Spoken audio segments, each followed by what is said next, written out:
Welcome back, WNST, Towson, Baltimore, and Baltimore Positive. It is opening day week around here. That used to mean hope and all of that stuff, but it looked like there was some hope the first opening day week up in Boston last weekend as the Orioles dispatched the Red Sox. A little rougher water in the Bronx and then home for opening day. This guy has spent some time here at Camden Yards and up the street at Memorial Stadium and across the parking lot. We've run into each other at the Ravens-Patriot game. Never a Colts-Patriot game, although I was at a few of those with Fatah and Sam the Bam Cunningham back in the 70s. Bob Ryan joins us from the Boston Globe, the legendary sports writer who used to make these kind of trips back in normal times for a crab cake over at Fadley's or maybe a Fenway Frank. And we're all trying to get through this thing, Bob. And I guess sports, at least for me, the last couple of weeks, March Madness, it's been putting on like a little bit of an old shoe to at least watch it on television. Well, it was good to have the tournament back, no question. I thought there was a lot of very good things in the tournament, both tournaments. Of course, a lot of attention, more attention focused on the women than ever before for obvious reasons. And the men's tournament ended up with, well, an explosion, frankly, because that's what Baylor did. They exploded right in Gonzaga's face. But I thought it was great to have the tournament back. It must have been an amazing feat to pull it off as well as they did. And, you know, so let's hope that that's the last time we have to worry about something like this. And next time, next year in New Orleans, it'll be a little bit more normal. Do you still enjoy or miss that part of it? I mean, I've done 27 Super Bowls now. I miss this one, right? So I felt it. You know, I felt not being on Radio Row for the first time since I was in my 20s, literally, since the franchise came here. Everything's been a little weird. I guess there's parts of it I miss after all these years. I mean, you're more of a road warrior than me, going down to New York studios all those years every weekend as well. But I saw you enough on the road and saw you from the road enough to know that you spend an appreciable amount of your time away from Boston as much as you're identified with it. How's this last year been in respect to that? Well, number one, I retired officially in 2012. So this is the 10th year of my retirement. I haven't had a full-time job since I hit the send button at the London Olympics on the gold medal basketball game. So, I mean, my life has, you know, been totally different ever since then. But I'll say this, people were always surprised when I tell them that I love travel. I didn't love every aspect of it. It got harder and harder. You know, the airline situation post 9/11 changed our lives forever and ever in terms of logistics. And that became more of a pain. But I still liked, once I got there, I like being in other cities. I like being around. I like getting around. I always liked, and I always said that if you're covering a team, and I covered the Red Sox for 14 years before I became a full-time columnist. And I covered the Red Sox for 1 full year. If you're covering a team, you're better off if you only cover the road games and let somebody else cover the home games. You learn a lot more about the team on the road than you do at home. So there's that aspect too. But I'm just talking about the travel part, the exposure to everything that's outside your normal way of life. I miss that. I do miss travel, and we were traveling a lot until last year, and hopefully, you know, next year or by the end of this year, we'll be able to get back on the road. But I haven't been outside of New England since January 31st, 2020. I was in New Jersey and I came home, and I haven't been out of New England since. I would think there probably wasn't a month or two in your whole career, and even the last 10 years. Again, I feel like I've seen you enough recently to know you're moving about the world. And even when I see you in Miami, you talk about going to a basketball game, college, you were always doing things aside from all of that. I think that's been the weirdest part of all of this, and how it all falls back together again. It's the longest I've gone without getting on a plane since the summer of 1970.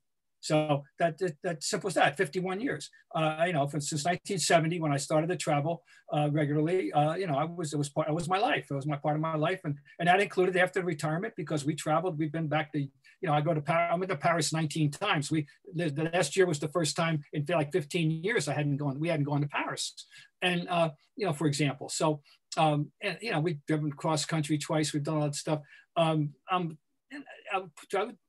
Moving around was a big part of my life, and I'm anxious to get back to it. What are you going to do? Paris? Is that the number? Well, I think that, in terms of international, that would definitely be, because I'm very proprietary toward Paris.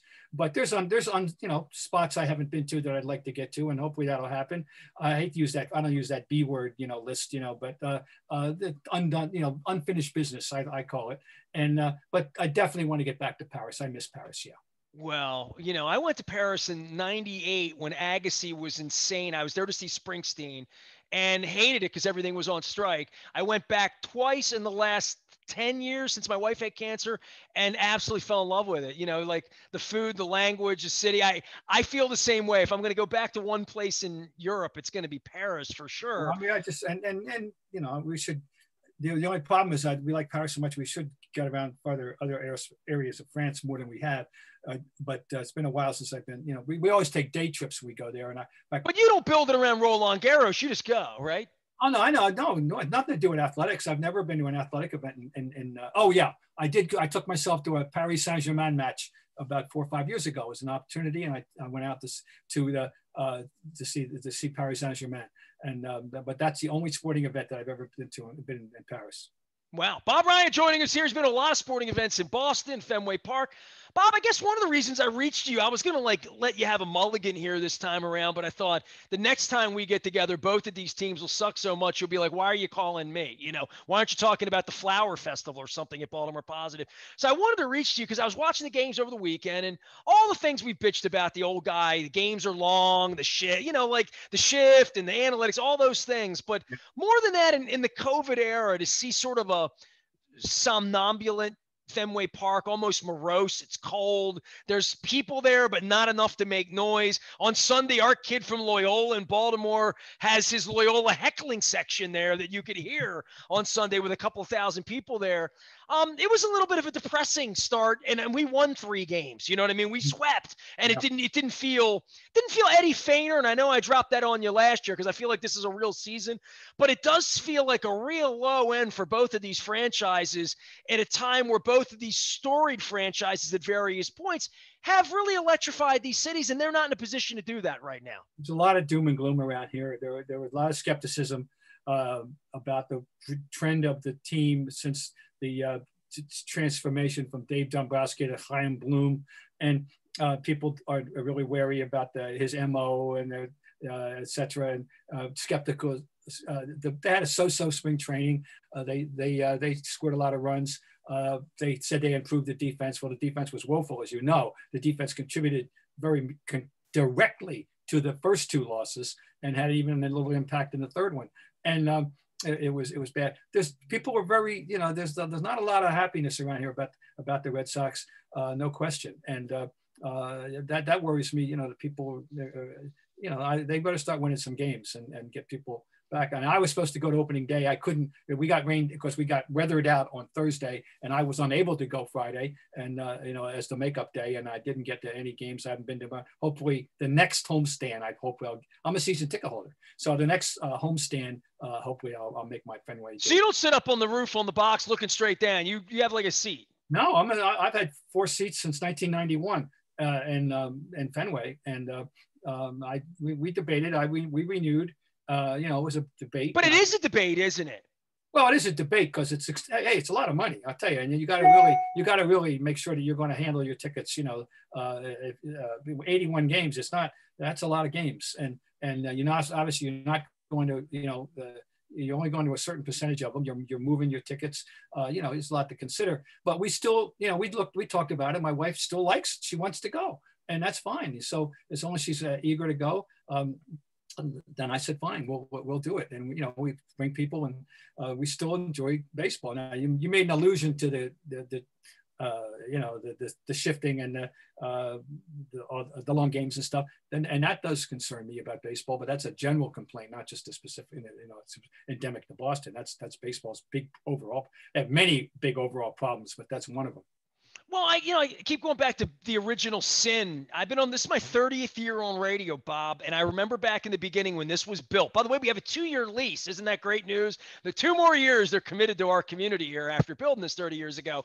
And all these years later, I think back to the early 90s, and the original sin was always like we had all the money and nobody had it. It was us and the Blue Jays then, right? And the Yankees were trying to figure it out. And the Red Sox were, but when you're winning and you're spending all the money and you're signing Roberto Alomar and when you're that team, it feels good, but it's still it's kind of the dirty secret of the sport. They've never gotten the money right. They've never gotten the distribution of it right.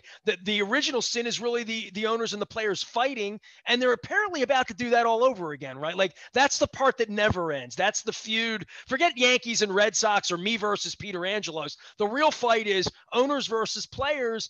And that's been at the core of what kind of screws the game up. Look at the fact that we don't have a universal DH because it's a negotiating tool. It should not be a negotiating tool at all. It should be a common sense thing in 2021. And it's just a warning. We're told that look out, that there will be very difficult negotiations. Yeah, baseball doesn't. They got to understand who they are in society and who they're not. And what and it's not 1910. It's not 1975. It's not even 2005. Baseball's got some real general problems with demographics, with renewal of interest, with a lack of black participation, which leads to lack of black fandom. And then the games in the 3-out, lots of problems. But Mike, I'm rambling. Yes, there is a definite conflict. Nobody trusts anybody. It's not good, and I worry about this. Of course, that's going to be a real problem. Well, the one thing in this market that I've just found unbelievable that I'm not willing to shill for these people is that they had to burn it down. They had to get rid of everybody. They had to stink for 5 years. We read Astro Ball. We hired those guys who cheated, by the way, and for us to do that after all this massive money came in that he pilfered away from the Nationals guy. But I'm thinking if I'm a Red Sox fan, that's what look, I'm not crying a river for Red Sox fans, you or Shaughnessy or any of the fun you've had the last 20 years on the football or baseball field. But there was something a little depressing about it that I felt a little sorry, thinking like if you're a vested Red Sox fan and you do fork over the 4-season books and like all of that, why did they have to play the Devil Rays game? You know what I mean? Why do they have to go into the we don't want to spend money, we're going to get rid of Mookie Betts? That didn't make any sense to me. That's the question that people are asking. There's no question. They're talking about payroll flexibility and they're selling this, trying to sell this message that the way to maintain a continuity and be able to contend for years and years is to take that financial step backwards to be able to take a financial step forward in the years to come, which includes letting the best two-way player that I have ever seen in a Red Sox uniform go. And you know who that is. And nobody combined offense and defense to the degree, in my opinion, that Mookie Betts did. The only closest thing would be Yastrzemski in his prime. And of course, he couldn't run the bases at all. And he could never run them as well as Mookie Betts is one of the best base runners in baseball. And so there's no flaw in Mookie Betts' game. It was awful to think that was one more path toward, turning it around, was letting the best all-around player that I've ever seen in a Red Sox uniform go. People are angry, and the whole outfield situation. See, people here aren't angry about Machado, right? They get their next Cal Ripken. They use a draft pick. The kid's a turd. They knew that when they drafted him. He's a kid who's a turd. Now he's on a third-team turd on a $400 million deal. But like nobody here's like. They're mad about Chris Davis or whatever, but there's the bar is so low. I want to get back to a point, one reference you made, which is, do people here have a right to be angry about anything? And in fact, the answer is no. We have owned the 21st century. Boston has been the most successful, fortunate fan base overall, the only city with a championship in each of the 4 major team sports. Which came in one point in a 7-year run from 2004 to 2011. Each of the 4 teams won. It was remarkable. The Red Sox fans do not have a right to complain about anything in general, given that we have had 4 parades since 2004. The most recent one 3 years ago. They tend to forget, very quickly about the 86-year drought. I'm sorry, I'm not sympathetic to people complaining about this whole thing. And we who are we, you know, compared to any other set of fans? So you know, we had it really good, and sometimes it just so happened. But what your point about, but they still have money, and why are they acting this way? You know, this is the way they're looking at it. But if you can just take a step back, come on. I mean, you're complaining. We've had 4 parades since 2004, and you're complaining. I find that hard. And then you just throw in the whole Patriots thing. Now, you know, I always don't understand people who aren't overlap sports fans, people who only follow one team. So I can't imagine that. I don't relate to that. I think you got to lump it all in here. We've had an incredible. We're very fortunate. So I'm embarrassed to think that Boston sports fans are complaining about anything, frankly. What'd you make of Brady from afar? You know, I don't think anybody ever thought they'd see this, or this is the way the story would end. I don't know that Peyton Manning ever saw himself in a Broncos jersey, or, you know, whatever it would be. But this has been supernatural. You got to go back to 2017. You got to go back to the drafting of Garoppolo and the trade of Garoppolo. I mean, now this is me speaking, but I think I reflect a school of thought. You know, it's not exclusive to me. I reflect a school of thought, which is that Bill Belichick thought he had found the heir apparent. It was Garoppolo, and that Tom would be retiring, going off into the sunset fairly soon at this time in 2017. And when he ultimately found out that wasn't going to happen, and Tom, it was basically, I think, a 2-on-1. He was outvoted by Tom and his surrogate father, Bob Kraft. And so he trades Garoppolo, and he does so on fill in the blank cents on the dollar, you know, 70, 80, maybe less on the dollar, to a very, a nice place, to a franchise whose people he likes and a coach he liked and respected. Just gave him a good home, in other words. He didn't exile him to some football Siberia.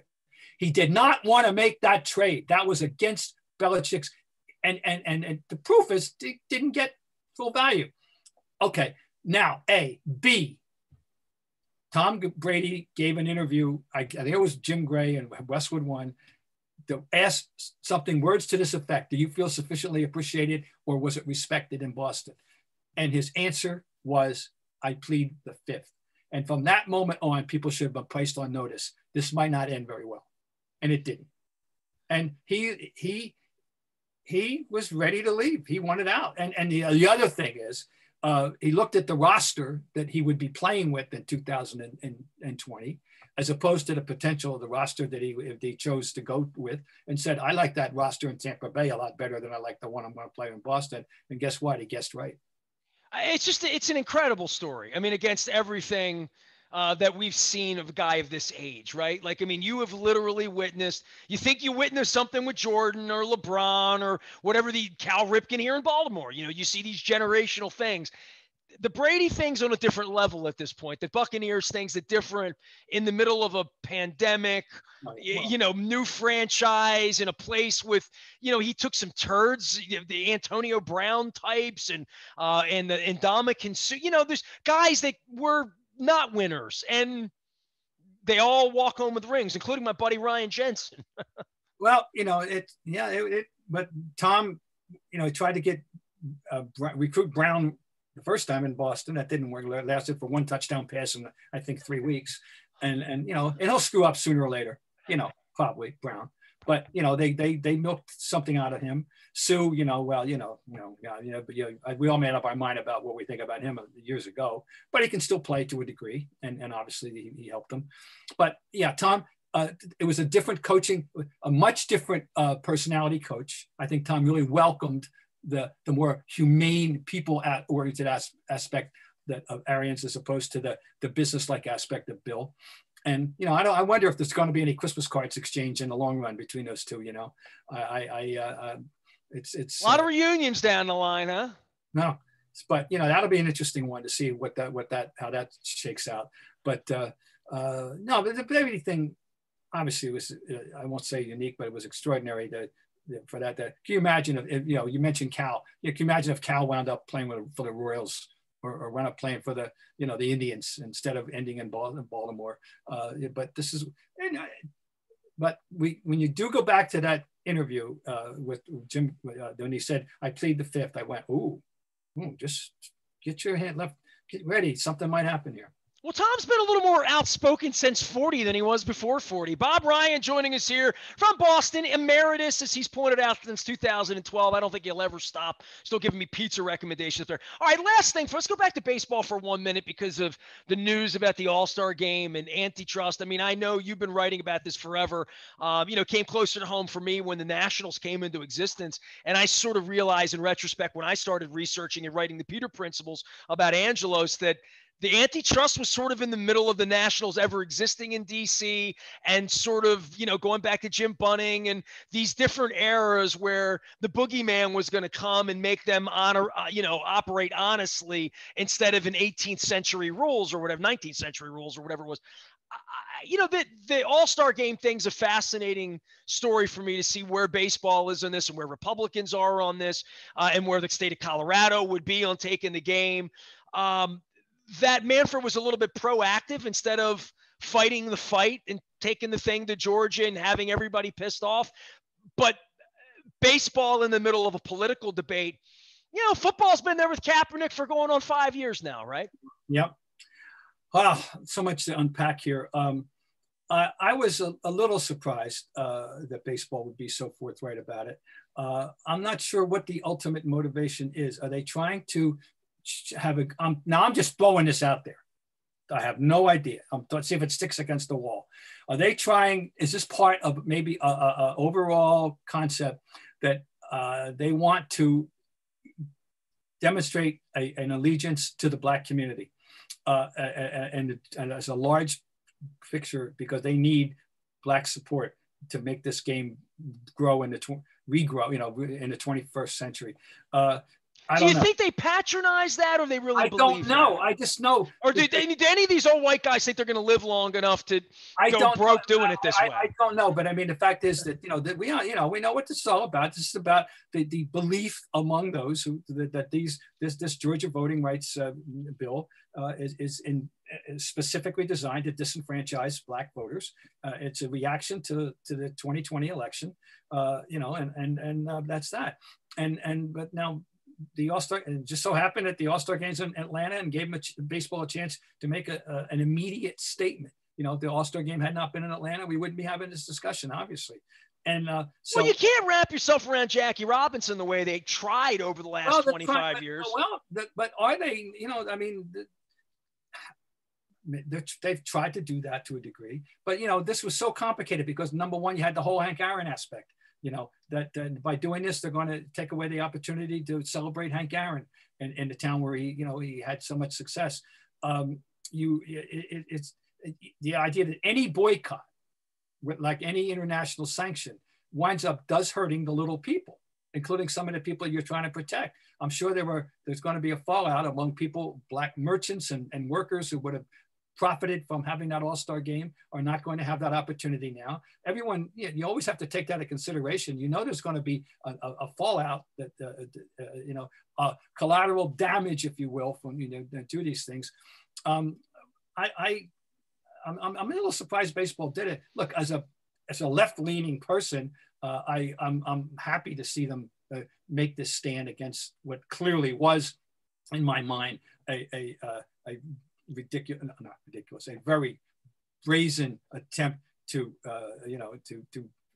change to do what they're trying to do, which is disenfranchise Black voters, and that's what I call it suppression. All right, so all right, but so I'm just a little more surprised. But I mean, do I support it? Yeah, I support it, and I'm gonna say I'm proud, but I applaud that baseball was willing to do this.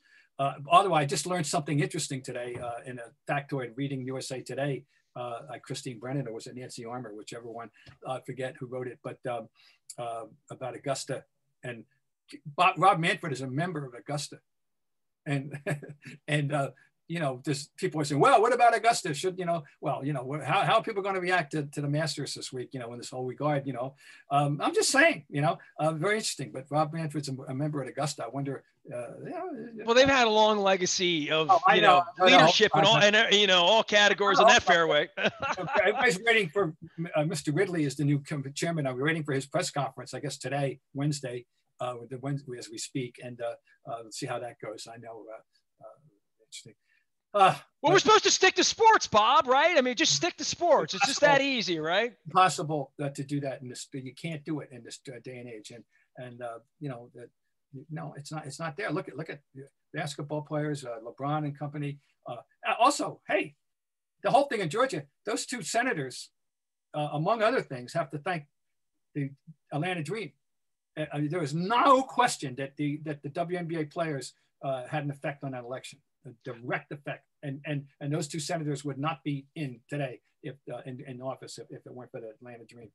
How about that? Women's basketball is something you've always enjoyed. You've always written about, and you did make right in the very beginning of the conversation where we got into the Red Sox or Angelos or any of the this stuff about the women's tournament really being elevated recently. Women broadcasters on men's game. There's been an integration in that sport. Unlike one female broadcaster on baseball and ESPN. Basketball is more co-ed, maybe even than soccer, although soccer's got its community, but from where it was to where it is, especially 3.5 million viewers for the women's game. The women's game is appealing for people that like basketball. Well, it's moving into another strata. For the longest time, the most a preponderance, I won't say all, but a preponderance of male fans of the women's game were fathers, brothers, uncles, grandparents, and next door neighbors of female players, period. And interesting thing happened in this tournament. The UConn-Baylor game ended in controversy because of a foul call that was or wasn't made. They allowed the block to happen, and the game ended with UConn winning. It was a controversial circumstance. It was a debatable call in my judgment. In many other people's judgment, it was open and shut. It was a foul.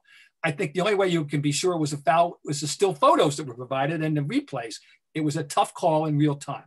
Okay, point is, it triggered a big Twitter debate of which I took part, for fun, in it, defending the non-call, as saying that the referees don't have the advantage that we had of seeing the replay and seeing the still photo that showed, yeah, it looks like there was some contact. Okay, I didn't think there was, but I was wrong. I'll say I was wrong. But what I'm saying is we had a big discussion about that game, and that game was concurrent with a men tournament game that was taking place at the same time, which means that a lot of these good basketball males were watching that women's game. Enough to argue about it. More than you would have thought. We had an argument about a women's game. All we men had an argument about a women's game, and that was being played in opposition to a men's game.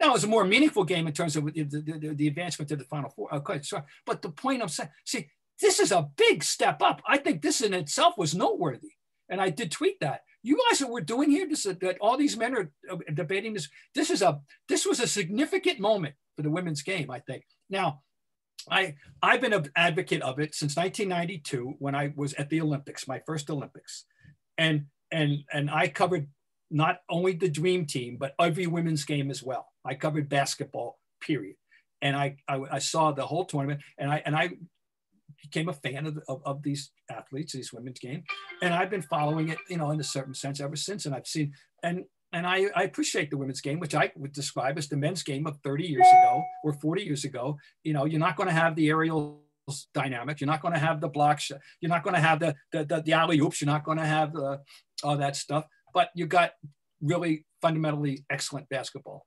and I enjoy the women's game. And more and more men are now coming around to this. And I think the fact that we had a major Twitter debate about a women's game was a milestone, frankly. Bob, when you get to Baltimore, we're going to get you a proper crab cake over at Fadley's and treat you right. We get you back down here. I don't know what the hell that would be for a meaningful game here between the Orioles and Red Sox, or the Ravens and the Patriots. Maybe we could get you for that. But always good to visit with you. Always stay safe up there, and always following your work. I'm your biggest fan. Appreciate you. Take care. See you. Bob Ryan joining us here from the Boston Globe and Boston area. You can find me and our wise conversations out at BaltimorePositive.com. We are WNST.net, AM 1570, Towson, Baltimore. We never stop talking Baltimore positive.